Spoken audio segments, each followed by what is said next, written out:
My name is Marsha Katz. I work at the Rural Institute, and I've been there for about 11 years. I have been doing Social Security, disability, and SSI advocacy for about 30 years now, and also wrote an advocacy manual called Don't Look for Logic. And those of you who deal with benefits will recognize the truth in that a lot of it does not make sense. And I also, since 2006, am a member of the Federal Social Security Advisory Board because I happen to live in the state where the senior Senator Max Baucus is, and he is the chair of the Senate Finance Committee, and the Senate appoints 3 members to this Social Security Advisory Board, the House appoints 3 members, and the President appoints 3 members. So, as most of you know, Senator Baucus is always very happy when he can have people from Montana participate in various federal kinds of policy things. So I was very fortunate to be in the right place at the right time, and so I'm now on the Social Security Advisory Board, and it's a 6-year appointment. Things around Social Security, disability, SSI, Medicaid, Medicare have pretty much defined the last 30 years of my life. And it is an extremely complex system. One of the things that I'm sure most of you know who have anything to do with benefits, whether you receive them yourself or work with people who receive benefits, that it's extremely complex and complicated. None of it is easy. The rules, if you put them on paper, they would go from that wall to at least the middle of this table. And I used to have them on paper, and so I know how long they go. Now they're all available on the internet, and they used to be able to put them on a CD as well, but things changed often enough where they couldn't do that.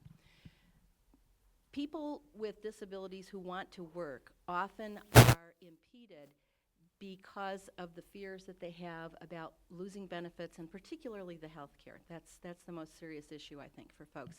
Anybody who gets SSI does have some sort of a safety net and really does have some incentive to work and improve their discretionary income, because SSI has rules that are a lot more flexible. Social Security disability, on the other hand, doesn't have as much flexibility or as many incentives built into it. And if you're somebody who needs particularly Medicaid to pay for services, to pay for personal assistance, to pay for mental health services, developmental disability services, or it's particularly expensive medications, then you may not want to risk the loss of your Medicaid because you need it for survival. And so that's often the really big issue for many people. If you're somebody who receives both Social Security disability and SSI, you may have some of the safety net and the protections in the SSI program to fall back on, but you have 2 totally different sets of rules when you start to work. Once you become eligible for the disability benefits, either one of those, the criteria, the rules are the same for both benefits. But once you become eligible for those benefits, everything else is different. Your SSI check, when it comes usually on the 1st of the month, and it's for the month ahead. If you get Social Security disability or retirement, those checks come on the 3rd of the month, or some of them will now start coming have started coming on different Wednesdays of the month.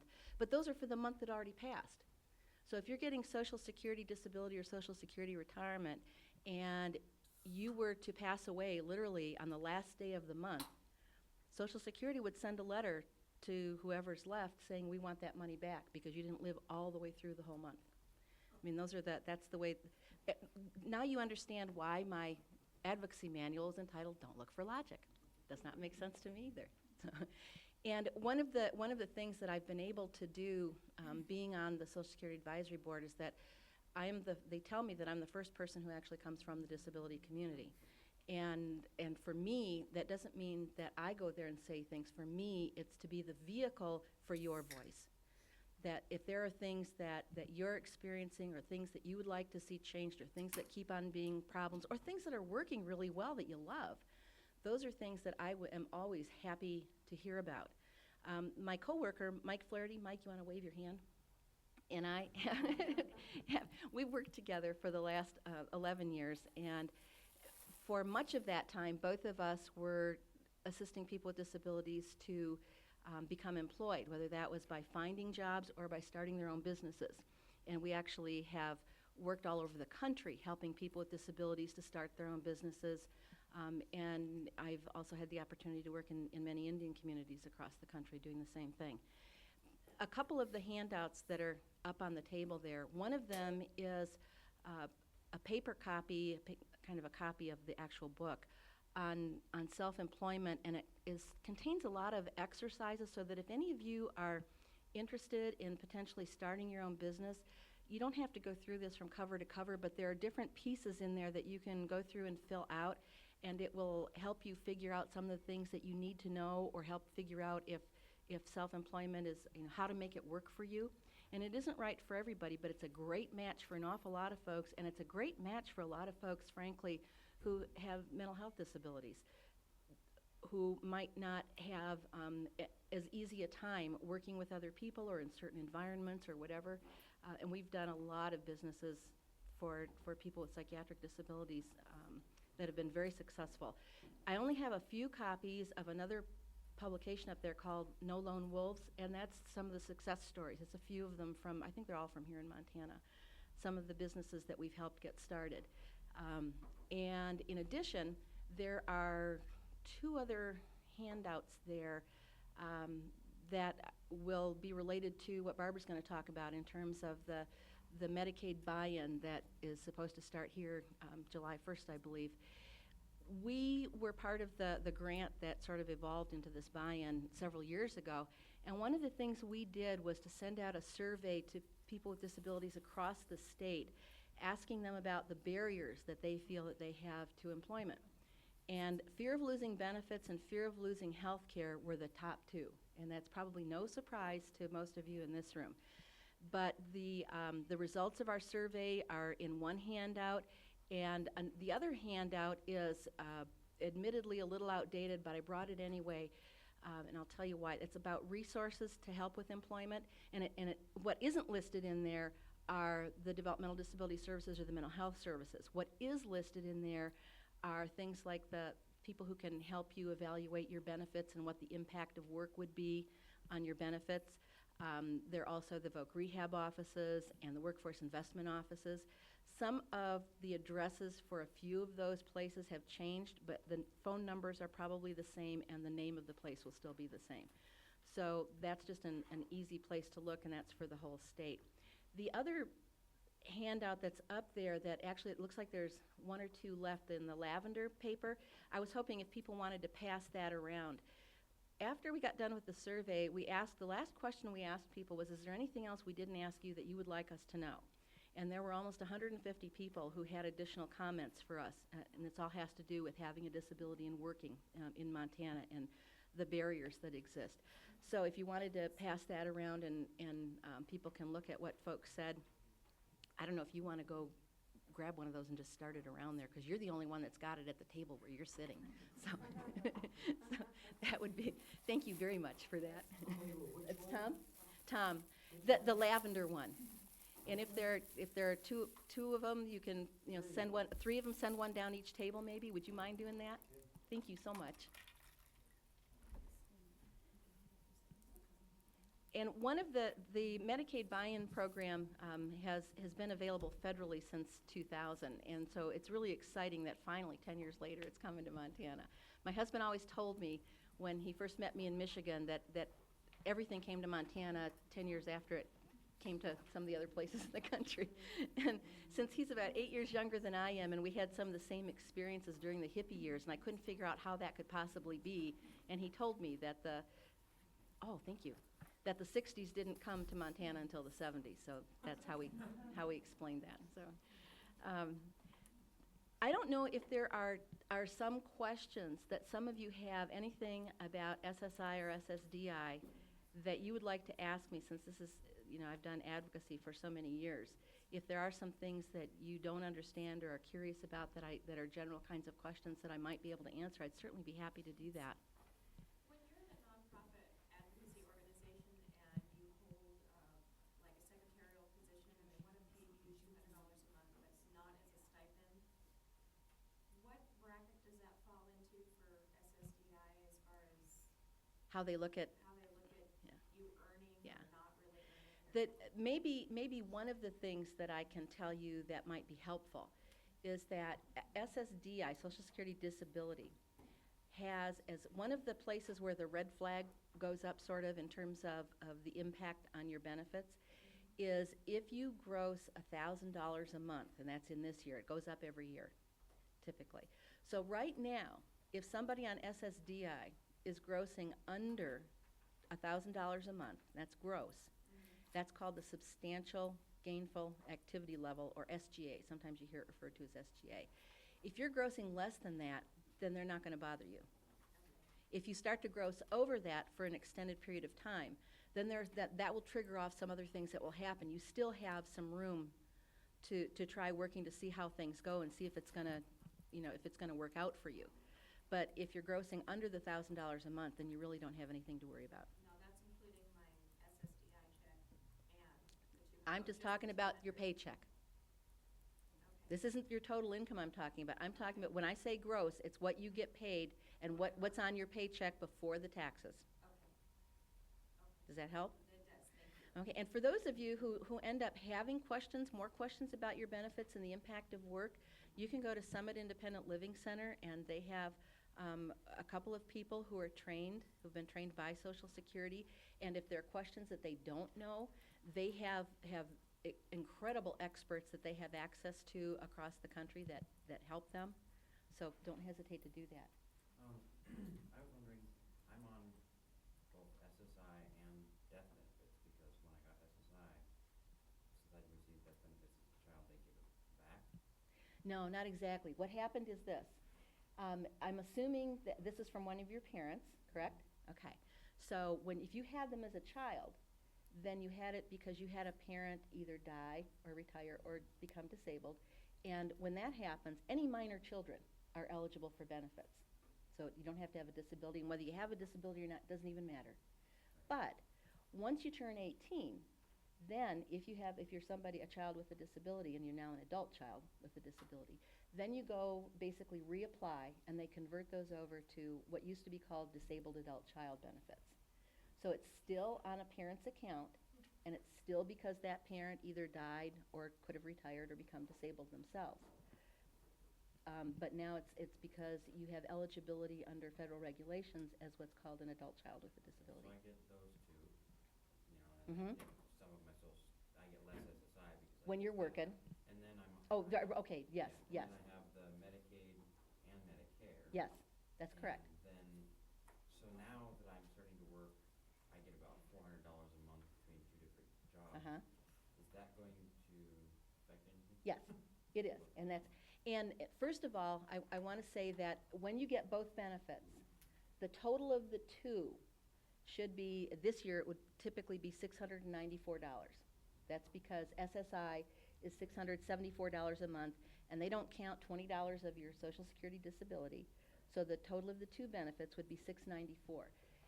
But when you start to work, the only one that will immediately have an impact with the numbers you were talking about is going to be your SSI. As you remember when I answered the first question, if you started to gross more than $1,000 a month, then over time that would have some impact on your SSDI. For right now, that's not an issue for you from when you were talking about the $400. With SSI, the first $65 you earn won't make any difference at all. They don't count that, and then they're only going to count half of what's left. So if you were grossing, and this is gross again, $465 a month, I'm going to make this easy math on myself. The first $65 they wouldn't count. Out of the $400 that's left, they're only going to count half, and that's $200 a month. So they would reduce your SSI by $200 a month. If your SSI is more than $200 a month, then you'd still get a little SSI check. If your SSI is $200 a month or less, then you wouldn't get an SSI check, but you're not being cut off of SSI. You are still considered an SSI person, you still keep your Medicaid, you still keep your Medicare, and you still have your Social Security disability. Does that help? I gain nothing by working. No, you do. You gain $265 a month. $265 a month is Yeah, but that's, a whole lot better than $694 a month if you add that $265 on there. That helps. but I'm only getting like $298 right now from SSI, so. Yeah. Keep working You not only end up ahead fiscally, but also you're out there doing something. You're contributing, and you're getting paid for it. Paying into Social Security. That's right. And eventually, and actually, though, when you say you're paying in Social Security, eventually that can get added to your record and increase your benefit too. So the Social Security record that you build up for yourself, I mean, you will over time again see an increase in that. So it's a good thing.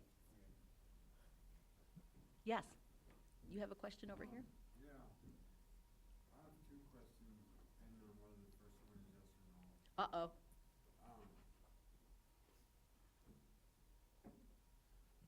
You're saying that if you're on disability, on Social Security disability, Mhm. if you work,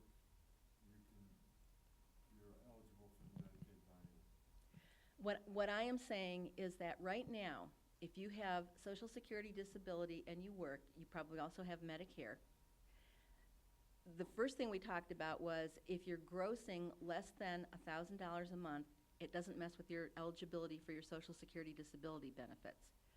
However, right now, if you do have Social Security disability and Medicare and you're working, before you start the working part, you may have, your Social Security disability may be at a level where you could also be eligible for Medicaid right now, or have a spend down to be eligible for Medicaid.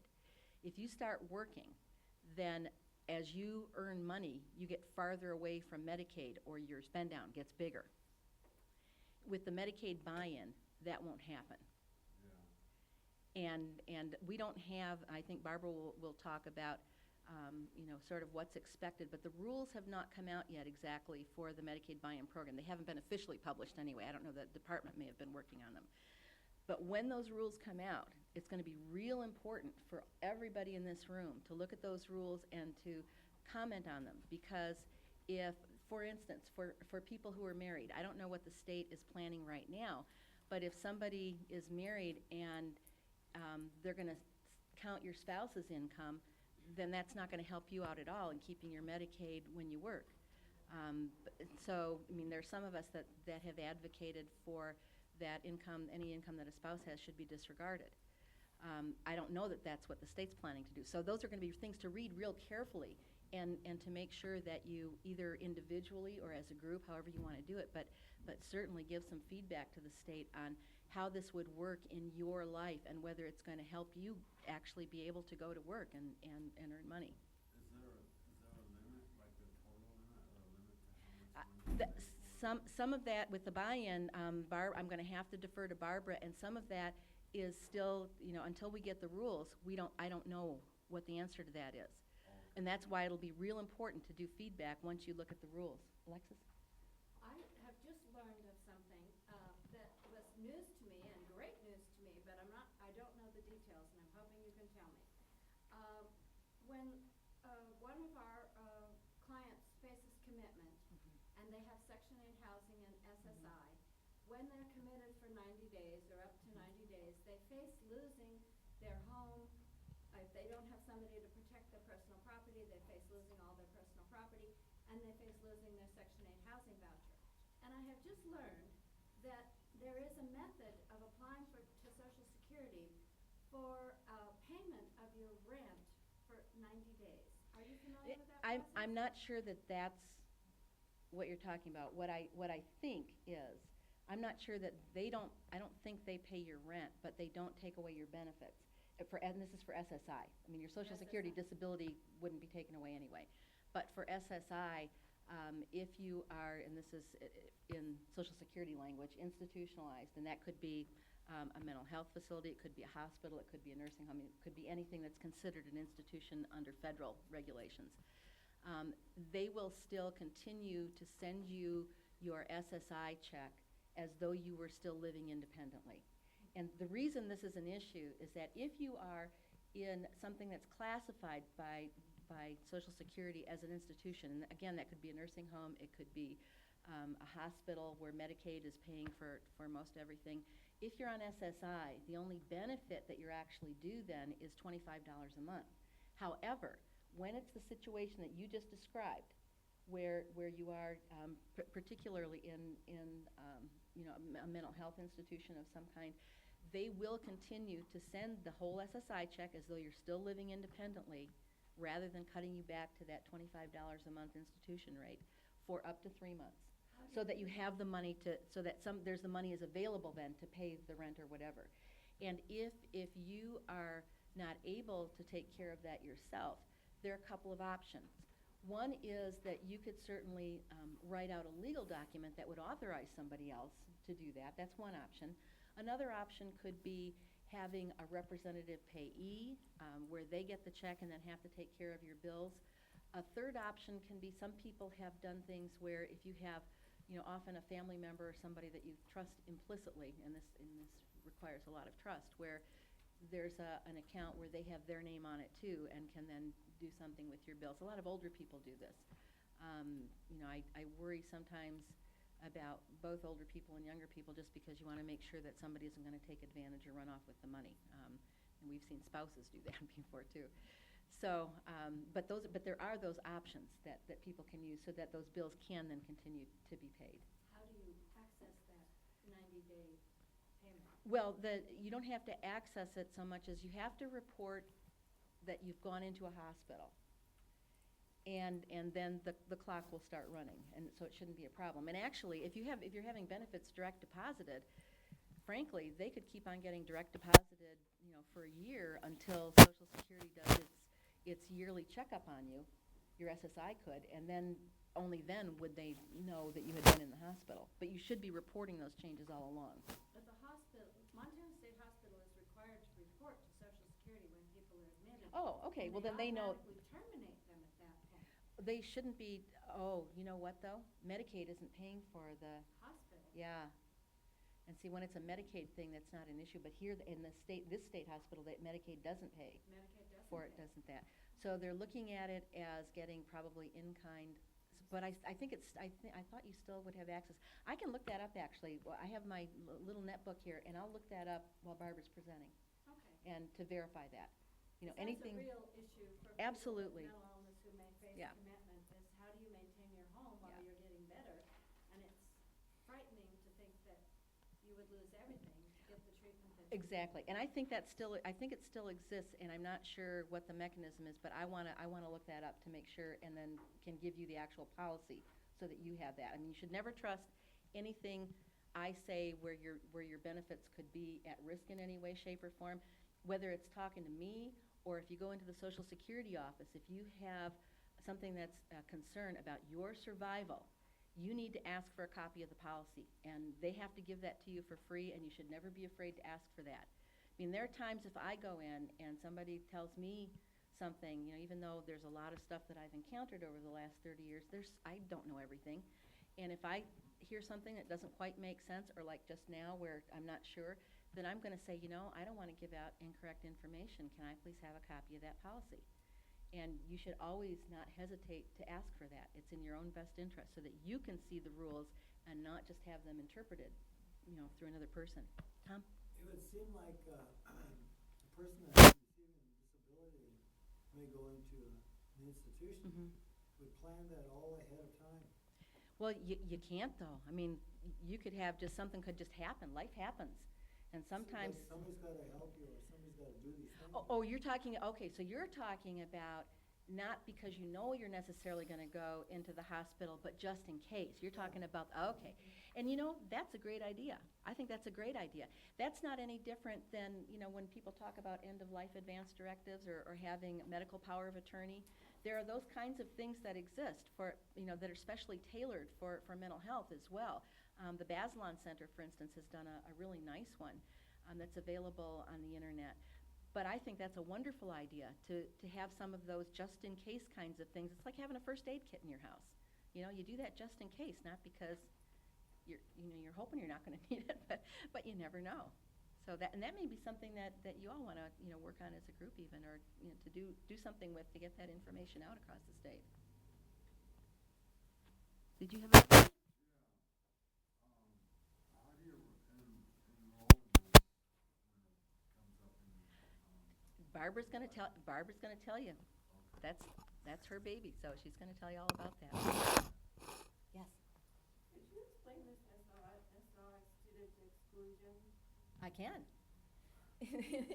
If you're a student who is 22 or under, so that could be high school or it could be college, and you start to work, well, it's SSI, for the SSI program, the Social Security Administration will not count the first $1,640 you earn in a month, won't count it at all, up to a total of $6,600 for an entire year. So if a college student with a disability who's on SSI wants to work over the summer, and they don't gross more than $6,600, they're gonna have all of those earnings with no deduction in their SSI check. If somebody in high school maybe works part-time after school or on weekends or is doing work study or whatever it might be, they also won't have any deduction in their SSI check unless they gross more than that $1,640 in any one month or up to the total of $6,600 in a year. Does that help, or do I need to talk more about that? Is that okay? And that's because a lot of parents were very worried about having particularly their teenage sons and daughters work, because you worry first of all about losing not so much even the SSI, often it's the Medicaid. And in Montana particularly, I have found the Medicaid is the issue. There are a lot of folks that I've run across in the state who have kids with disabilities and the families are low income, who really don't even want to apply for benefits because they really don't want the government in their business. And that was something that I encountered a lot more here than I ever used to encounter in Michigan. But many times people will still kind of bite the bullet on that because of the health care. The Medicaid is so important in terms of health expenses, services that were needed, whatever else it might be. And people were very reluctant to do anything that would monkey with that or threaten it in any way. And in addition, by saving the money, by not reducing the SSI, I guess it's probably more accurate to say it that way, then there are students who can save money for college or just have money to get your cap and gown or things that the family might not be able to afford otherwise, because you have to be low income as a family in order for a child to be eligible for SSI. Danelle? A lot of these are really, personalized to a person's, need, and sometimes the figures go floating over my head and I can't follow. They do that for most people, including, that's why they, So, as a relatively ignorant person in this whole sphere of issue, how would you recommend I, as an example, break into it? I mean, do I just call a rural institute and say, hi, I want to come in for an appointment, or call Social Security, or what would be the best way to get some good straight answers? if you were going to want to know what the impact of benefits are on working, and that's I think that for most people, or what the impact of working is going to be on your benefits is the other way. Then I strongly encourage you to go to what's called a Community Work Incentive Coordinator, and that is somebody at all the 4 independent living centers have them. They've all been trained by Social Security. There's also somebody over at MSU Billings, but the Centers for Independent Living are located in the communities, and they serve everybody in the community. They have people who are trained, and not only will they help you can say, well, what if this and what if that? Not only will they help you kind of work through that, but they write it all out for you so that you have it all on paper. And they also know how to get copies of the policy, so if there's something that you just want to make sure that they're clear on, or that that's the way the policy is, they can give you copies of that policy as well. And so that's where I would encourage people to start. Here in this community at Summit Independent Living Center, down Joanne Wolf does that down in the Bitterroot. So they're funded to do that. I mean, as a They have very self-referring client, they would have the time and money in their budget for them to do that. Well, they have very little funding to do that because all 4 Centers for Independent Living have split 1 grant from Social Security. I keep hoping that the Medicaid infrastructure grant will help supplement that money, because this is such a beneficial service, and it's just really, really critical for people because it messes with survival.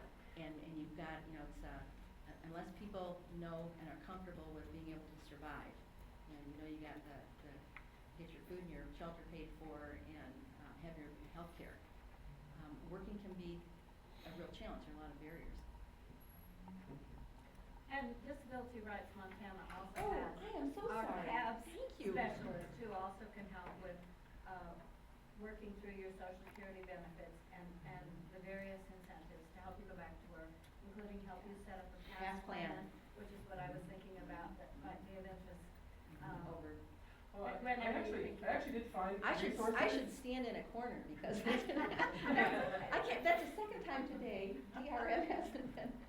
Well, I found those resource contacts, but then I thought, you know, do I self-refer and I say, hi, I'm just an ignorant parent of a kid who's about to lose their benefits because he's, you know, attaining majority, or, you know, he, you know, has had benefits but he's not able to go to school, but would like to see if he can work, and, you know, can I self-refer to any of DRM or any of the places and just say, see me, talk to me? Well, some of the things that, when you talk about the work-related things, then these community work incentive coordinators are available, and the person at DRM is available. Do you folks field general kinds of calls, or is it mostly the work-related?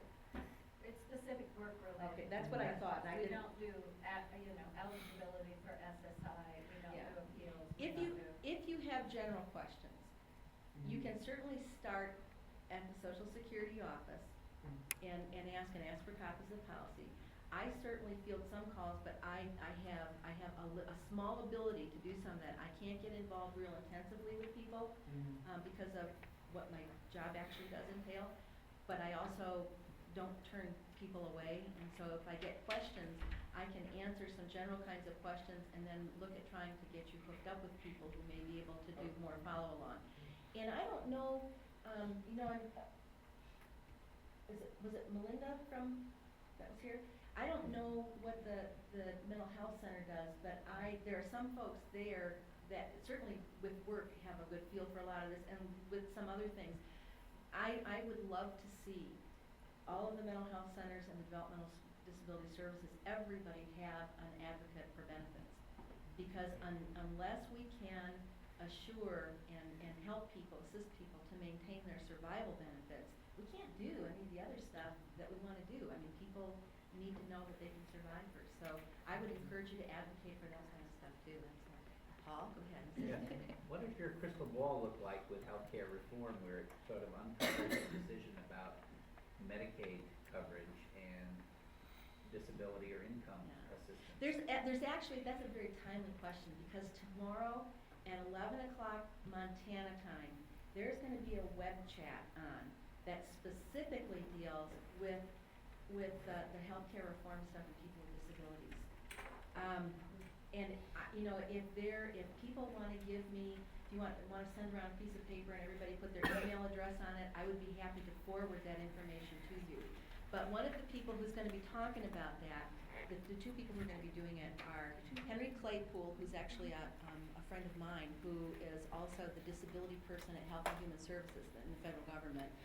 And Henry has also done, he worked for Social Security in the past as well, with the Ticket to Work. And also Jeff Crowley, who is somebody that works for the administration in the White House. He's one of the two disability people in the White House.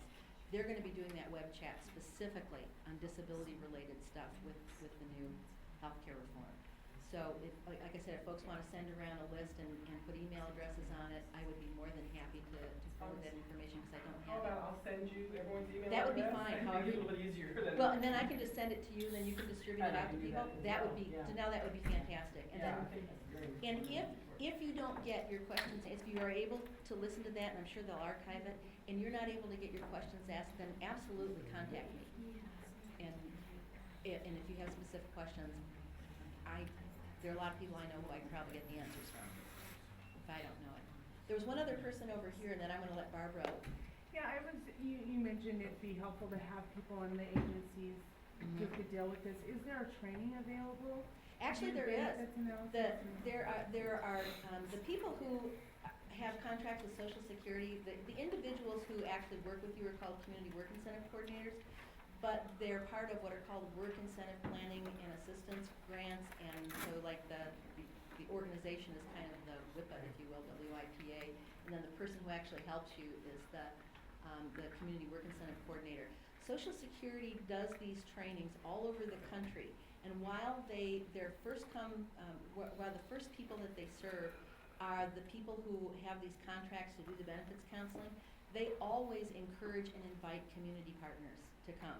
And I mean, you'd have to, if the training was in Denver, then you'd have to have your own transportation and a place to stay in Denver, but the training itself would be free. And they are thrilled to have other people fill in and be able to take part in those trainings and to learn as much as possible about this. So is there a certain place we could go to find Yeah, out when and and that's where? something else that actually, since Danelle's taken a little note here, she's gonna remind me when she emails me with everybody's email address, that I'm not only gonna forward the information about the web chat tomorrow, but I'm gonna forward the information on the calendar for those trainings, so that you can at least know what's happening when, or who you can contact to find out if there's gonna be something in the area. Okay, So, great. and I'm not sure if the one in Denver did just happen or is still going to happen maybe in June. I'm not positive about that, but there was one actually in Denver, so, which is close to us. Okay, I'm gonna stop, since Barbara had been initially invited here, and let her talk about the Medicaid Infrastructure Grant and the Medicaid Buy-In program. And thank you all for lunch, and it's just been good seeing people again, so I really appreciate being here. Well, I want to thank you for having me here. I'm Barbara Kristovich, and I'm the project director for the Medicaid Infrastructure Grant. And I'm just going to mention to you that I've had some health issues. I've been a little bit dizzy lately, and I'm trying to deal with that. So if I seem a little dizzy, it's because I'm trying to figure out what's going on with me. Anyhow, I don't know if any of you are familiar with Dr. Seuss or not, but he wrote this wonderful book called All the Places You'll Go. Have any of you read it here? Yeah. It is by far one of my favorite books in the world, and I think it is the ultimate, maybe life gift, but certainly graduation gift for young people, maybe for old people, for anyone. It's a great gift, and I think that the Medicaid Infrastructure Grant for me has been like Dr. Seuss's All the Places You'll Go. So in 2006, Montana received funding from the Centers for Medicaid and Medicare in the amount of $500,000, and that was in 2006. Montana applied for funding in 2005, and Cecilia Cowie, who was working for senior and long-term care, was the grant writer. So this was in 2006 when Montana Department of Public Health and Human Services received the money. The Medicaid Infrastructure Grant, the money has to be given to the department in the state that houses the Medicaid, period. Some states have Medicaid infrastructure grants and universities and all, but that has to be with the blessing of the Medicaid department in the state. So, I was hired in late March of 2006, left my circuit of, riding horses and things like that, and, started this project. One of the things that was in the grant was we had a contract with the Rural Institute, to do some surveys, 2 surveys. One of the surveys was, on the barriers to employment for people with disabilities, and the barriers to employment, for people with disabilities for employers. What were the barriers for employers, and what were the barriers for people? And Marsha touched on that survey earlier. We also had a contract with Summit Independent Living Center for focus groups on the barriers to employment, and those were back in 2006 when we did those things. We had to make some amendments to the grant from CMS. The grant came back with terms and conditions that had to be changed, and one of them was that we needed to do something with Native Americans. There wasn't anything written into the grant about work with Native Americans. The other one was on technical assistance.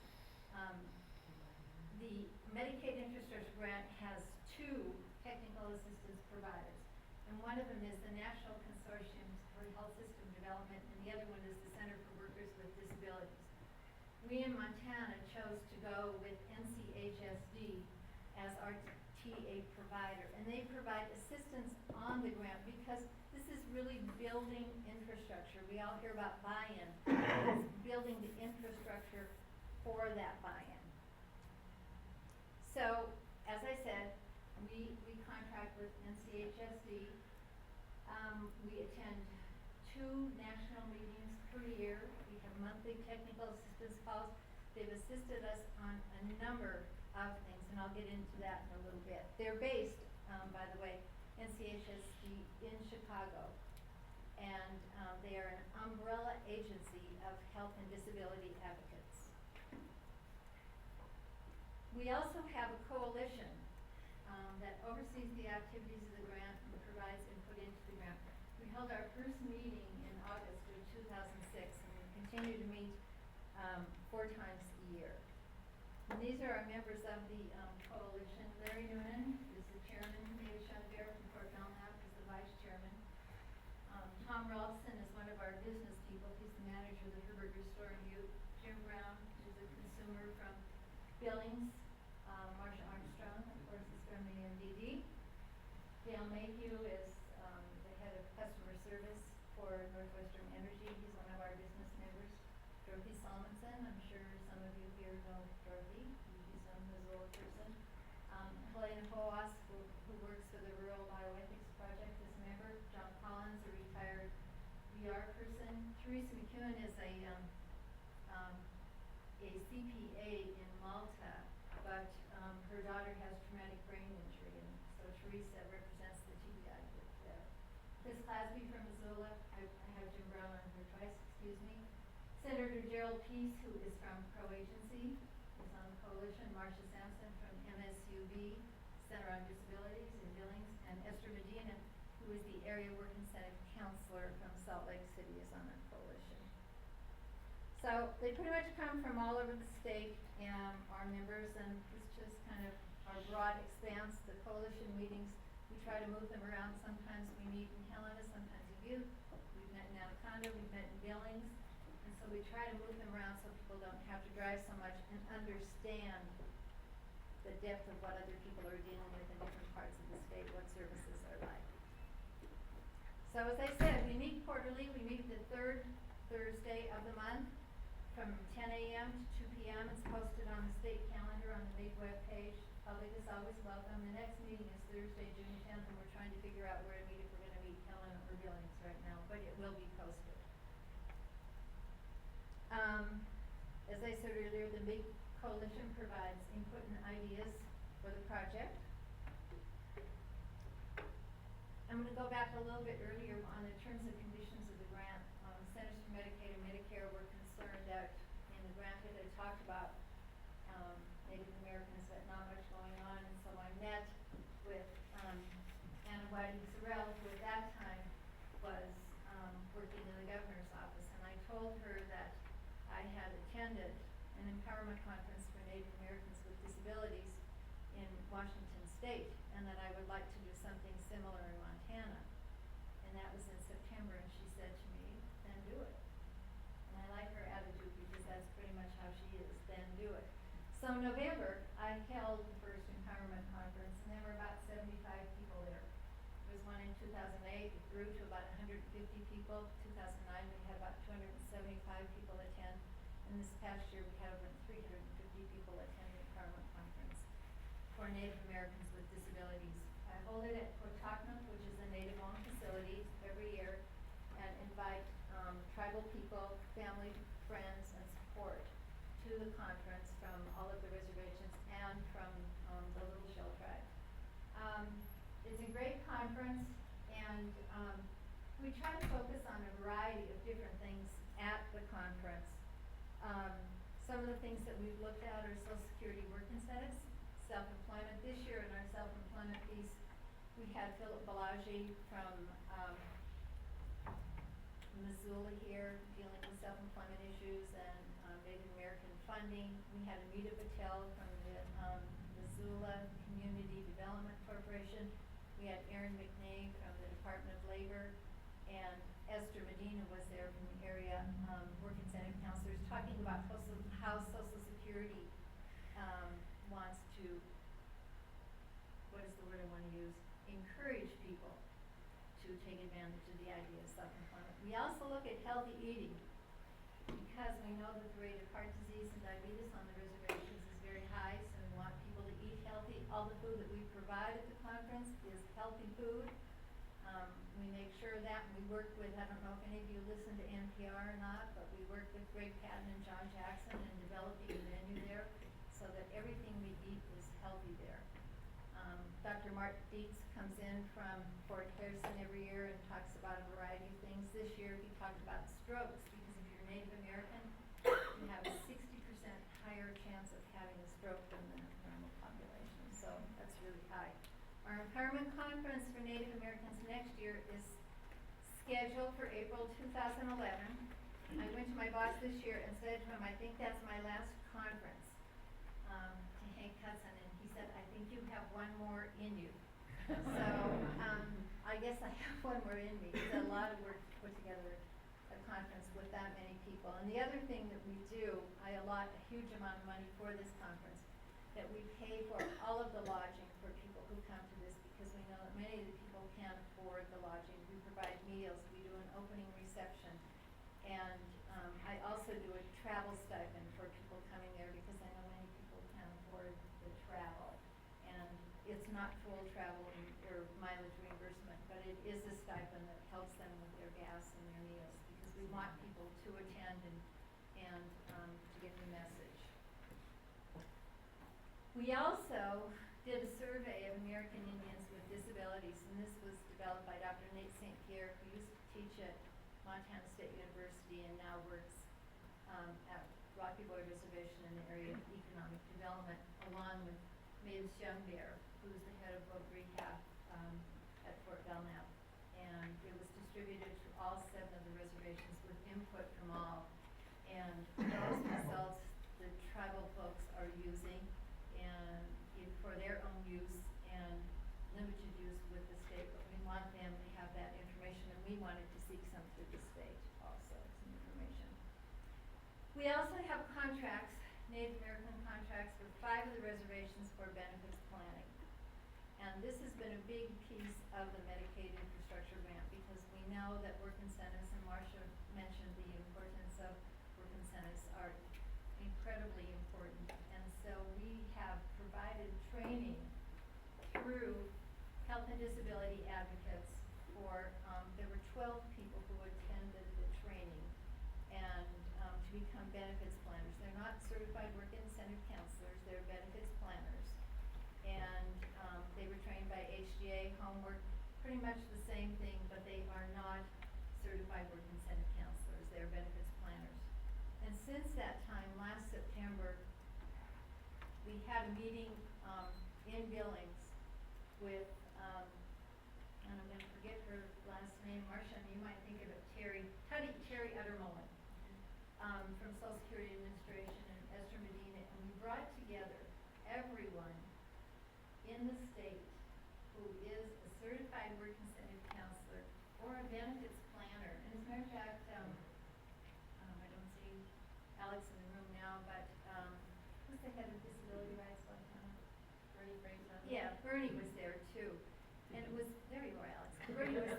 Bernie was there too. And it was really great because we all wanted to get together on the same page so that everybody was working together cohesively. And so Esther does a monthly call with all the benefits planners and certified work incentive counselors in the state.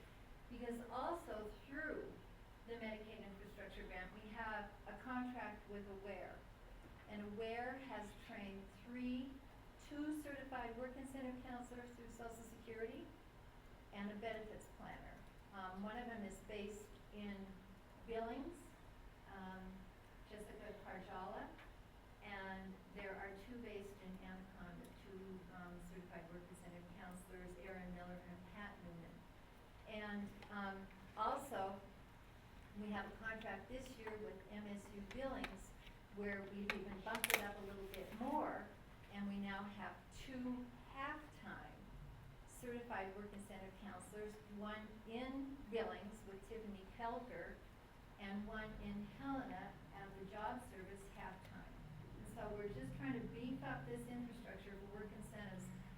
About 2 years ago, we had a meeting in Chicago with Social Security through health and disability advocates with the states who were really kind of out there with doing good things on work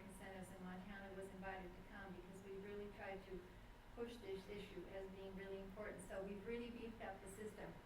And also, I'm gonna mention too that, one of our contracts, we did have a contract at Crow Agency that didn't go very well. So what we're doing to beef up that contract with Crow Agency this year, is that we have a contract with, Lyft, Living Independently for Today and Tomorrow, Bobby Becker. And, she's in the process of hiring someone who will provide, their job, half-time will be to provide work incentive counseling on Crow Agency, which is really gonna be great. So that's gonna be, a new thing that's coming up like right soon. So we started looking, of course, our big thing was, you know, the, Medicaid buy-in. And, one of the things you need to remember, and this always kind of boggles my mind, I'm not a Medicaid whiz kid, and I'm not gonna claim to be a Medicaid whiz kid. I'm not, but there are a lot of people in the state of Montana who know a lot about Medicaid, and a few of them are Nancy Clark, Linda Snittiger, and Kathy Quittenman. And they are amazing women and know a lot, and I'm nowhere near their knowledge. They're phenomenal. Montana has over 48 different Medicaid programs. That's you're shaking your head, you know. That's a lot of programs, 48 different, so, you know, when you say Medicaid, we all think, hey, it's just Medicaid, but it's not just Medicaid. 48 different Medicaid programs, so that's a lot. So when we started this, I felt that it was really important for us to have a cost-benefit analysis of this particular program for Montana. And in my mind, there is not a better person for Montana to have gone to than Alan Jensen. Alan Jensen works at George Washington University Medical Center. He probably knows more about Medicaid buy-in programs and other disability things than most people even thought about. And Alan wrote the 1619B legislation. He worked on the Hill for 20 years for Senator Harkin. So we contracted with him to do a cost-benefit analysis because we felt that this was really needed, that when we brought this to the governor's office and the legislature, that we could back it up with really good factual information. This was a real small contract, $15,000. And I can tell you that this $15,000 that we paid Alan Jensen has been well worth that tiny investment. So he came back with assistance on policy options, the estimates of participation, the fiscal impact of a buy-in, because we have to know all those things. And one of the wonderful things Alan called me while he was doing this, and he said, hey, I gotta tell you, people in Montana really like to work. This is so cool. He said, you guys really like to work out there. I've been working with Florida. Nobody wants to work down there. But he said, people in Montana, you want to work. And we do want to work. I mean, that's the cool thing we do. And he estimated participation, compared us with some states who are very similar to us in population, density of people, and things like that. And so it was a great piece. And legislators and policy analysts and budget people were able to talk and work with Alan, and this was really a great thing. His work was done in April 2007, but we continued through February of 2008 to have conversation with him about this. One of the first things that Montana had to do before we could even go down the path with the Medicaid buy-in was that we had to meet a criteria of 50% or more for personal assistance services if we wanted to go forward with anything with a new Medicaid buy-in program. And so we had to use a thing called the Lewin tool that has specific things in it. So I had to get all sorts of information and plug in numbers from the state. How many people are this? How many people are that? And throw it in, and then you get the explode button. And if it wasn't 50 or more, we weren't going with Montana or with the Medicaid buy-in. And we came up with 51%. So we made it, which is just absolutely great. So then I applied for new funding for 2007, and we received the funding for 2007. Continued on. In designing a Medicaid buy-in program for workers with disabilities, state policymakers and stakeholders need to recognize that a significant number of people who participate in buy-ins are increasing their income but are unwilling to earn more than SGA. This is really an issue for people. It really is. Per month, for more than 12 months, as they will lose their eligibility for SSDI in states collecting data. Only 14% of enrollees in buy-ins have earnings over SGA, and that's something that needs to be fixed with programs. So I'm going to show you some of the general criteria and the rules will soon be posted. And then on June, and I have this in here, I think it's June 24th or 25th, I forget which the date is, that we're going to have a hearing in Helena. For those of you who are interested, the hearing is set for June 24th from 1:30 to 2:30 p.m. in the VPHHS building at 111 North Sanders. Will that be done by midnight? I don't know that, Marsha, right now. I can't say. I don't know. But Might make it a lot easier for a lot of people to participate. it may be. I just don't. I can't tell you that. I don't know if it is or not set up. We're still working.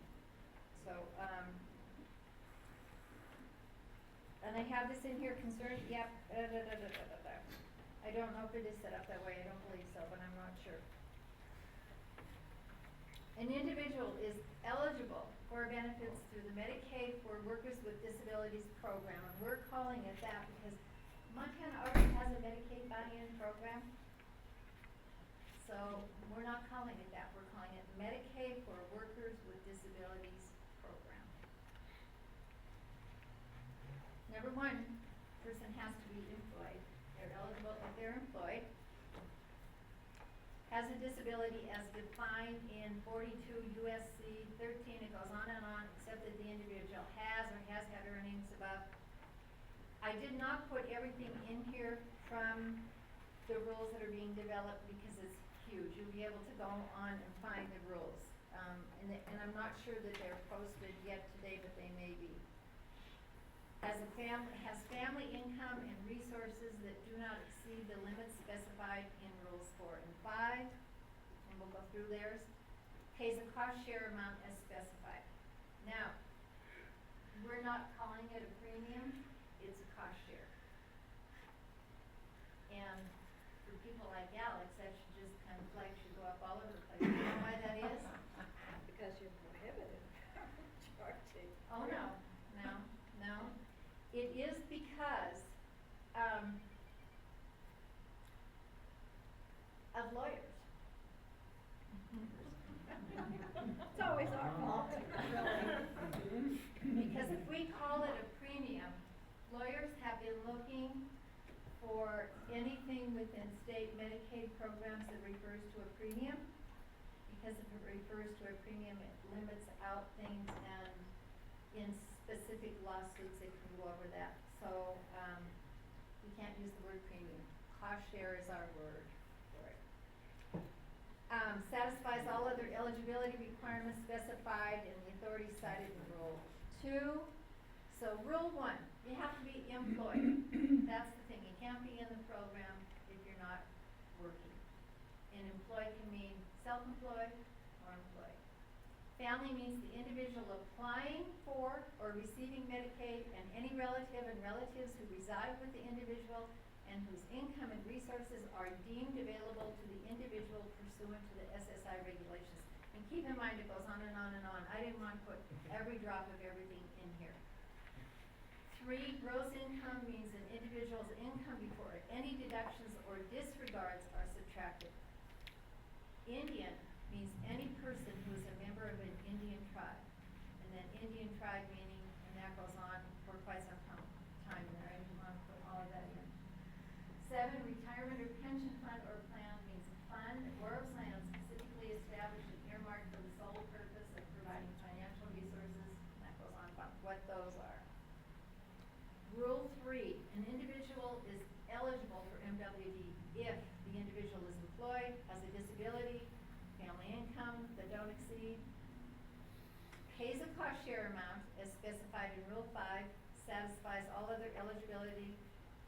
requirements specified in the authority cited in Rule 2. Rule 4, Medicaid for workers with disabilities income. An individual is eligible for benefits through the Medicaid workers program. I'm just gonna kind of not read this to you, but it's 250% less than, below, of the poverty level for a family, okay? The individual's net family income will be determined using the income provisions of the SSI and of the Aged, Blind, Disabled Medicaid Manual adopted and incorporated by reference in ARMS. So that's the income. Resources for an individual, $8,000, for a couple, 12. Determined using the ABP Medicaid Manual. Funds in retirement or pension fund or plan are excluded as a resource. Cost share, an eligible individual must make a monthly cost share fee in accordance with the table, and Indians are not required to pay any cost share fee regardless of their income. No cost share for Indians. Cost share will be determined by gross income amount. Yep, good, there you go. Yep. That was my next one. And I just cut and pasted this out of another document, that's why it's kind of goofy. So this kind of shows you the different, monthly payments. You know, up to the different amounts, 100%, 100 to 150%. The premiums, there won't be a premium above $175 at the 250% of poverty level. So they go 35, 75, 125, and 175. So those will be the monthly premiums. What was the reasoning behind no cost share for people who are in here?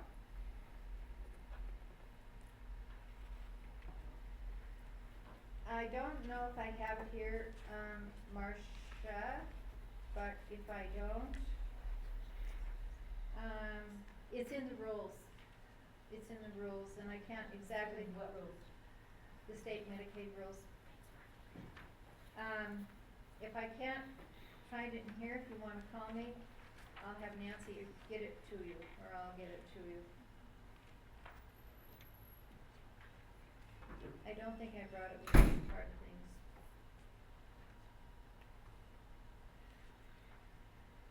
I did not. If you wanna call Nancy or me, I'd be happy to get it to you, okay? Oh, yeah, The, Work-related policies, in order to participate in this, you have to be working. There's a work requirement. Work, requirement, proof of FICA, or if it's self-employment, other proof of business. There used to be protections for temporary loss of employment, and they were like 3 months. If something happened and you couldn't work, you could have this protection for temporary loss of employment. CMS is no longer allowing that, and I have been in conversation after conversation with CMS about this and saying, well, what if someone gets sick? And they said to us, to all of us, if you submit something with a temporary protection for temporary loss of employment, we will deny it. So don't even submit it because you're wasting your time. So they are no longer accepting protection for temporary loss of employment for new buy-in applications. Protection when returning to other eligibility categories, no. Right, what constitutes a temporary loss of employment? If you're no longer employed, if you lose your job, you What can quit. if you're either laid off or if you're on sick leave or whatever else? If you're on sick leave, you're on sick leave. And you may not, what if you're not getting paid? What if your employer gives you a leave but you're not getting paid, Then you're not employed. even though when you're better, the job is still there for you? Can't do it. And that's not my decision, Marsha, that's CMS. What if you're not getting paid but the employer continues any other insurance you have?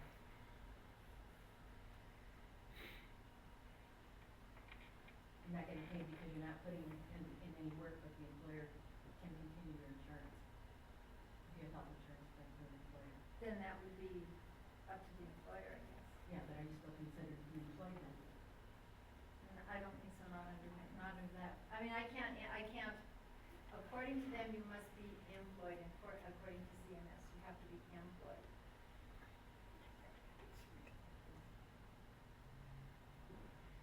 Yep. when you're temporarily unemployed, but let's say you have a job Mm-hmm. and you become temporarily unemployed. How long does it take to be temporary unemployed? I mean, is there, like, if you're temporary unemployed for a month, or? You know, I'm not sure about that. I'm not sure about that. Right now, you know, this is a complicated system. Oh, yeah, I can see that. We have to make changes to the ARM system, the time system. We've been working with our contractor who is Northrop Grumman. Mhm. I mean, we had conference calls yesterday and today. The changes to the manual and the system are phenomenal to do. I mean, absolutely phenomenal. And add to that, the state also has to add, we have add a whole new thing to this called finder files, which is information that I have to put in. Because CMS wants to know how many people are working, how much money are they making, da da da da da da da. And here's been the problem with these programs. What do you think the average earnings are nationwide of people who've gone back to work on buy-in programs? $700? Annually, what would you guess? $3,000? Yeah, it's under $6,000. It's under $6,000. And the big thing is that whole cash cliff thing and the whole earning over substantial gainful and no protection, so that makes it tough. This is, you've gotta be working. I can't tell you, I don't know if we have anything specific in the rules here, but it will spell it out. But working is, I'm not sure we have anything in. Well, I don't wanna throw you off track, I can look. Yeah, Thanks. yep.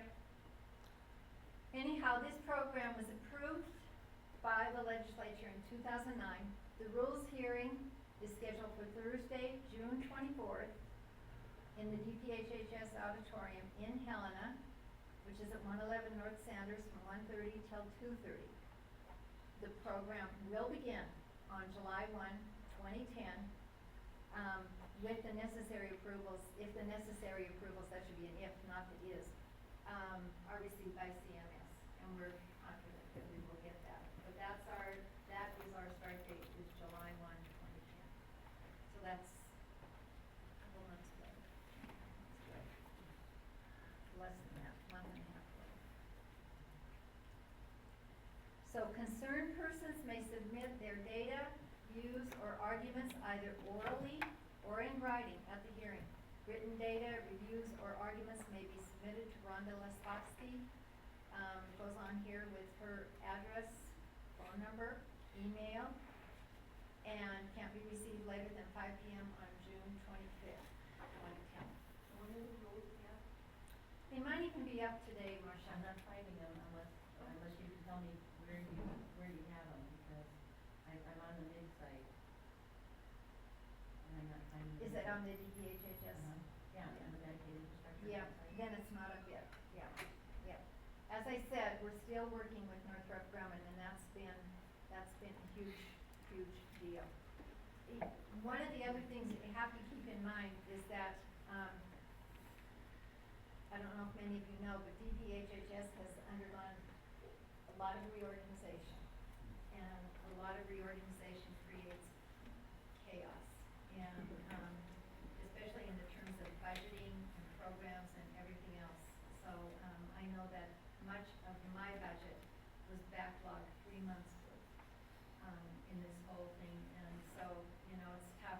And the Medicaid people who are in charge of putting all this stuff together, I can tell you, are working nights, weekends, and everything else to put this stuff together, because we are adamant about having this start July 1 of this year. I will try to find out when they're gonna be posted and let you know. Just so that people have time, if the deadline's the 25th, which is right after the hearing, I was more concerned with people just having enough time to read them and try to assimilate them and figure out, or be able to call for explanations or whatever, because if it's all like what you had up there. That's just There ought to be a snippets of it. I know, but there ought to be a translation, is all I'm saying, plain English, but. Barbara, are there anything contentious or, other issues that are likely to be addressed here that would maybe need some input? I mean, are there anything confusing, conflicting, issues that haven't been resolved yet, or is this pretty much a rubber stamping kind of a hearing?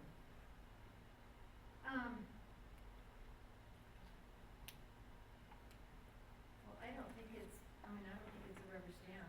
Literally, but I mean, Yeah. are you expecting that there would be any last minute upset? We have tried to make this as similar as other Medicaid programs, as similar as, because if we do that, then it's easier for intake people. You know, those intake specialists are out there, you know, they're trying to do what we want them to be making people aware of it when they come in. You might be eligible for this program. We're trying to do things like the cost share that people have to put it in, that they'll get it. It'll be pink and purple, so it's gonna be colored, so that when they get in the mail, it isn't gonna be just a white piece of paper, it's gonna be color-coded with everything on it, a self-addressed envelope to return it. So we're trying to make things like that, you know, really smooth. We're anticipating that, I have to think about this, the Medicaid budget in Montana goes, the first 3 months will be July 1, July, August, and September, through September 30th. And we are anticipating in that first 3 months that we would hope to see 69 people come into the program. That's our hope. And that it would increase down the road, that ultimately, at the end of 5 years, I think we were anticipating about 325 people in the program, which would be great. Some programs are smaller. For instance, and here is one of the things, you know, Missouri had a huge program that didn't have a work requirement in it. And at one point in time, Missouri's buy-in program had 32,000 people in it. And it tipped over because there were too many people in it. So Missouri no longer has a buy-in program. So we're trying to be as thoughtful about this as we can, so we'll go down the road. In this time of budget cuts and everything else, you know, the governor has taken this forward, the department has taken it forward, so I think it's great in the time of slim money and departments, and especially our department, looking at ways to cut budgets, that we're moving forward with the new program. I think that's pretty darn good. Just a simple question, if someone's on MISIP right now and does not have Medicaid benefits, and is working for the Workers Now program in Butte, they could qualify and gain Medicaid eligibility for that $35 a month buy-in, instead of the complicated mess they gotta go through now. That's right. That's right. That's exactly right. What would be the minimum that they could work? It depends on income. Okay. It's based on income. Which is what? Well, I could go To back. $903 a month is $35. Yeah. No, that's how much it would cost. She had to, How much could they were earn? you asking how I much think work it's is required? 100% of the poverty. I forget what. No. $903 is how much you get. I think you were asking a different question. Yeah, like, how many hours are they required to work a month? Could they be very part-time? Do they have to be at part-time? It's, I don't think we have hours. I think we're looking at income. I don't think we're looking at hours. We're not going to consider, if you're walking your grandmother's dog for $20 a week, you can't consider that employment. There's gotta be FICA and things like that paid. So it's gotta be legitimate employment. That's for sure. That's one of the things that we have looked at. Barb, we might wanna clarify what you mean by FICA, or what you mean, you know, when you get a paycheck, from, an employer, you may only work 5 hours a week, but that employer will be deducting things like unemployment insurance, social security taxes, Medicare. That's, I think, what she's referring to when she calls FICA, the federal income taxes, the state income taxes, those kind of normal deductions that are made from a regular paycheck. And the alternative would be if you're self-employed. And then if you're self-employed, you'd be filing an income tax return. And perhaps, depending on the amount of your income, filing quarterly tax payments. So it's kind of a level of formality that you go through to show that you're employed. Alexis, is there a, this is something, I'm not an IRS expert, but isn't there a floor at which employers, below which employers don't take out FICA? No, If people- have So to they pay take it it on out for, every for dollar no of matter wages how. earned. What is it called? Every dollar of So every wages dollar earned. that's earned, you take, there's FICA that comes out. Okay. Here's in our rules, proposed new Rule 1 defines the term employed broadly without imposing a minimum number of hours of employment or a minimum amount of earnings because the BBA, this is under the BBA, does not permit the Balanced Budget department. Act. The BBA does not permit the department to impose requirements more restrictive than the requirement of SSI cash assistance program. So that's where we are with that. Does that help you a little bit? Yes, Okay. thank you. Yeah. So, for example, an individual who occasionally does odd jobs for a family member without paying taxes on the money earned from such work would not qualify as employed under this definition. Yeah. But we try to be really pretty liberal with this. When we sent this to the governor's office, we sent it under the ticket to work because it allowed for higher earnings up to $75,000. But the governor's office, because it ends at 64, the governor's office saw it as age discrimination and changed to the Budget Balance Act. Because of that, there's no age limit with that, so that's why it was changed over there, so that there's a little bit of difference in it, but not a whole lot of difference. Mike? That counts for people on social security disability as long as they're not making over the amount that social security allows them to make. Could you please say that again? Like, that counts for people on social security disability working, Mm-hmm. as long as they don't make more than the social security allows them to make, like the $940 or whatever it is. It'll be the dual eligibles, Medicare Oh, and, okay. and can they spend down to get Medicaid then under this program? You know, that was some conversation we had at a last meeting, and I'm not quite sure how that was resolved. I'm not sure, they were having another meeting trying to resolve that, so I'm not sure how that's gonna work out. But if they were making $100 a month and with their social security disability, they still get the. That would be a better question to ask of Nancy or Linda or Kathy than of me, Oh, okay? okay. Yeah. It may also be a question, Mike, to submit in writing, Yeah, to get a written answer, to lay out the facts of what happens when you get SSDI and you're limited. Marcia, what did you say you're limited? This year it's $1,000 a month for $1,000. substantial gainful activity. So you're limited to $1,000 a month to still be eligible for SSDI. And if you're making $1,010 a month, you might lose your SSDI, but you might still be eligible to buy into Medicaid.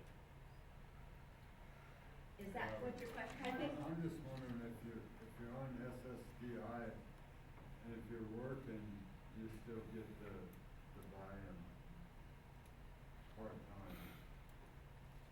And that's, from what I understood from what Barbara had up here on the PowerPoint, if you're on SSDI and you're working, yes, you can be eligible for the Medicaid Buy-In, and how much your cost share will depend on how much your earnings are. Oh, okay. Does that help? Yeah, it helps Okay. a lot. so for the first bracket, you can earn up to $903 a month, and your cost share would be $35. You can earn up to $1,354, and your cost share will be $75. In the next bracket, you can earn up to $1,805, and your cost share will be $125. In the fourth bracket, you can earn up to $2,256 a month, and your cost share will be $175. So, because you kind of asked about amounts a little bit, I think, didn't you? No, No. just about hours worked. Okay. One more follow-up, suppose there's not an SSDI disability decision in place, can those people buy into Medicaid? Just one second, and I'll try to clarify that for you. I'm gonna hope that it's in here. Paul, I think the problem is going to be, I mean, theoretically, you could, if you meet the criteria, the Social Security disability criteria, which is what I thought I saw Barbara have in her PowerPoint.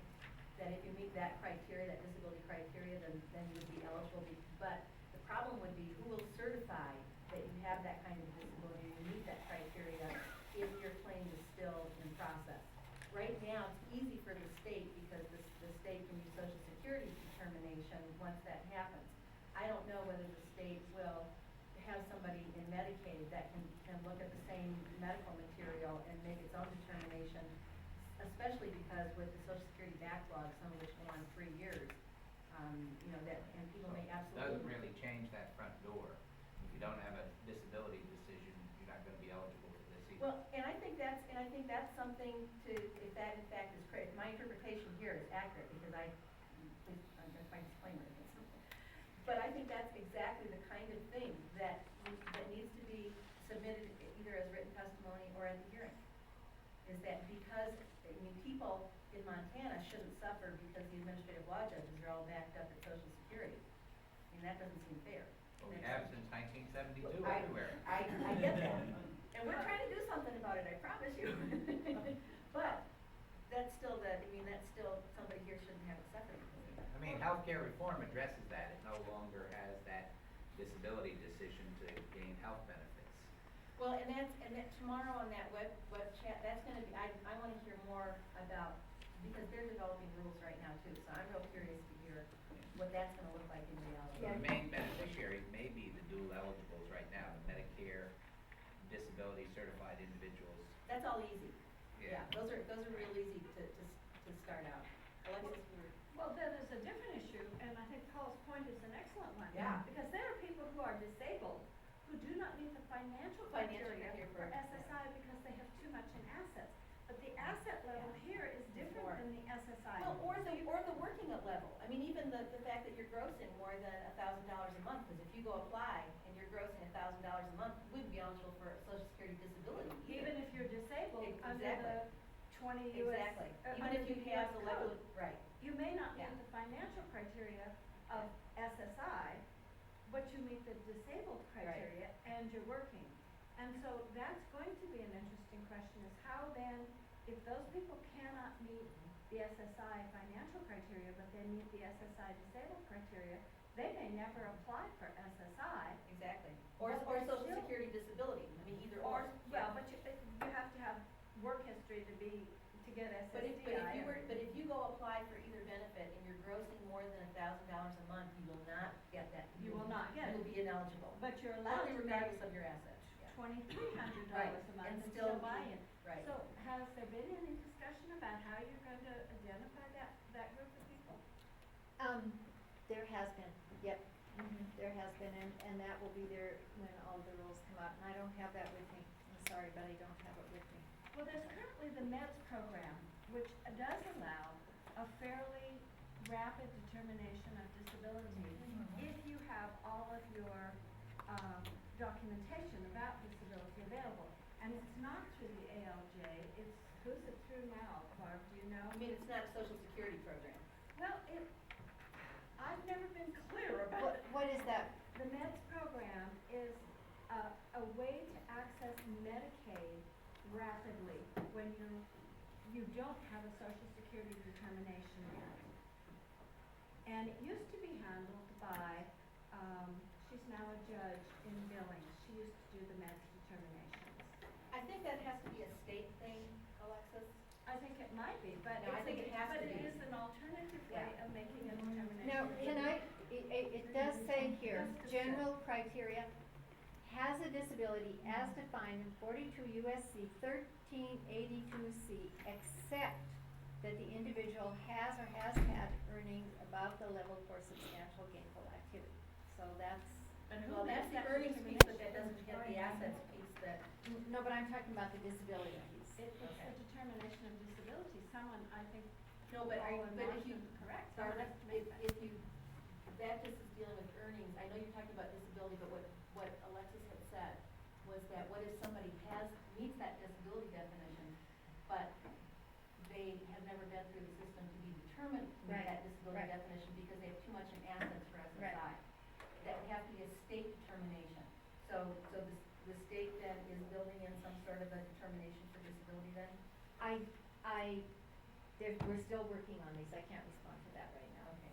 Anna Gustafson was the attorney in Billings who used to do the MEDS determinations, but she's been appointed a judge or elected a judge. So I don't know who does the MEDS determinations now. And that's for Medicaid. Yeah. But one person may not be sufficient. interesting issue for Libby. Everybody has granted Medicare eligibility, which means Right. disability decision for Right. any asbestos-related. Yep. We may have a loophole there, Yep. Well, because it's- they've met a new disability criteria. That was Senator Box's. That's kinda cool. Libby piece of the healthcare reform act. Libby finally gets something good, Yeah. other than a board chair. I'm not sure though if that one isn't tied to the particular asbestosis stuff, because Senator Box's office also did some things with the definition of asbestosis for Social Security that fit the Libby stuff, because none of the other asbestosis stuff in Social Security fit the people in Libby. And so they did do some change in that definition to do that, and now the healthcare is coming because people had such a hard time, accessing the healthcare from the company. So, thank goodness, and they certainly need it. But I think I think we need to keep our eyes and ears open on that.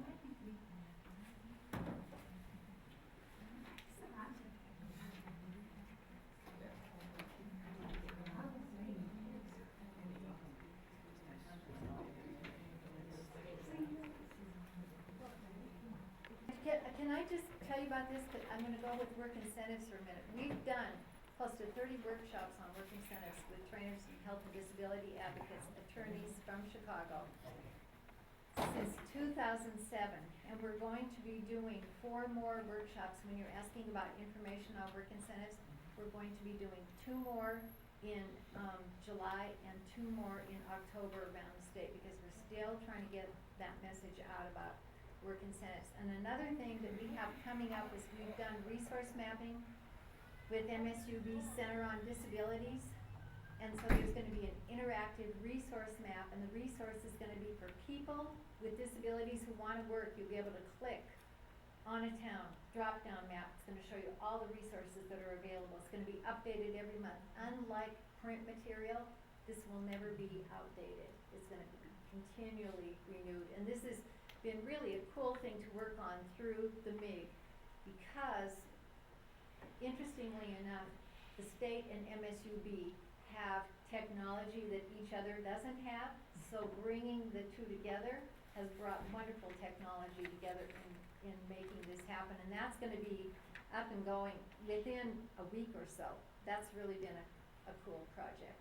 We also have the Montana Business Leadership Network in Montana. Tom and Dale Mayhew are our business leaders, Jesse Perez and Nikki Jennings.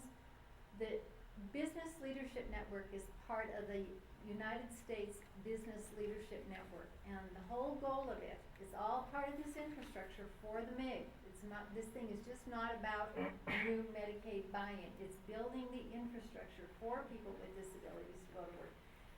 You need employers, you need business to be on board with this. And so we are working with employers. We're not asking them to hire, but we want them to be proactive about hiring people with disabilities. The MIG also spent about $25,000 this past year on advertising. You may have seen some spots with some of these people on it. It was on the Montana Television Network and on Montana PBS. It was on radio, Yellowstone Public Radio, Montana Public Radio, encouraging businesses to be open about hiring people with disabilities. We also contributed to a national marketing campaign. I don't know if any of you on CNN have seen the ads for Think Beyond the Label. Have any of you seen those? Montana contributed to that national marketing campaign, which is really a pretty wonderful campaign. And then we did Ticket to Work workshops in Missoula and Billings last year. This is our thing with Centers for Medicaid and Medicare. We'll apply for funding, obviously, for next year. And then these are some different websites you can go to and check out.